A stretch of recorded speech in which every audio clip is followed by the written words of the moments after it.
Okay, let's talk about Iggy. Yeah. Is he the first crack in the Warriors dynasty? You know that saying, the canary in the coal mine? Yeah. Like the coal mine, you know, in the olden days, they used to take canaries down, the coal miners, and they would do their work with a little bird cage of canaries next to them because they knew if something was happening, apparently the canaries could hear the tremors in the earth and know something was happening early and squawk and fly, and that was your warning sign. Boom, boom, boom. Canaries down there making noise. I mean, I think the Warriors are great. I'm well on the record that I think this is the greatest team of all time.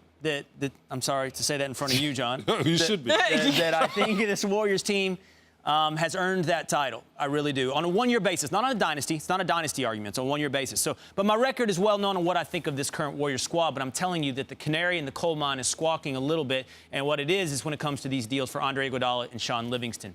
Because here's the deal. The question is this. How much is Joe Lacob willing to spend?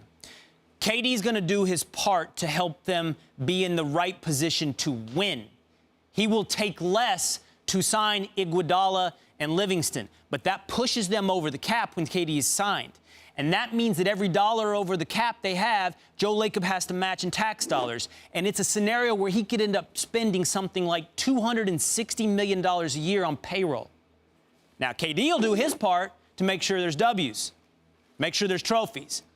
Does Joe Lacob want to spend that kind of money? Yeah. Is any man willing to commit another man's that kind of money? Yeah. I mean, like you and I sit here like, yeah, he should. Yeah. That's $250 million we're talking about here on a yearly basis. So that's what happens if they decide to keep Iguodala in-house. If they don't keep Iguodala in-house and you continue to build this team around the four guys, that's great. But at some point, your depth is diminished. I still think those four guys carry them. But you're starting to see cracks. You're starting to see problems. No, not problems. Let me just say this. It's 2,000 a square foot to live in the city of San Francisco. 2,000 a square foot. And they're building buildings all the time. There's money in San Francisco. It's so much money that they're putting a new arena for them in San Francisco. They're moving them out of Oakland and moving them into the money. The craziest thing, in 2002, I met Michael Schumacher, the race car driver. Yeah. His salary was $85 million in 2002. Now, that's one person. This game has gotten so big, it has become so international that money makes no difference. You will see guys getting paid. When they gave A-Rod a $250 million contract, we were like, wow, what could you do? And then KD got a $400 million sneaker deal. Money is not the thought here. It's put the show on, and they gotta put the show on. And they don't want to get into a new building in 3 years and be an okay team. They're gonna have to keep building so when they walk in, that they are a top team.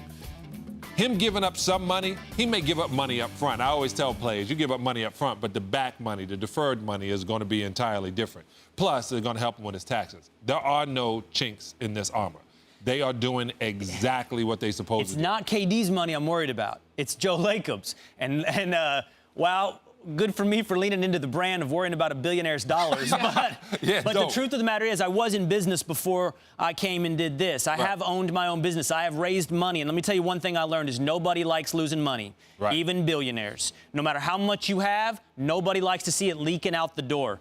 And spending that kind of money on payroll hits everybody's psyche, everybody's. And let me tell you when this canary really starts singing. It's 2019 when Draymond and Clay start becoming decisions. And you got to start maxing 4 different guys out. Can you do it? Can you accept the tax bill?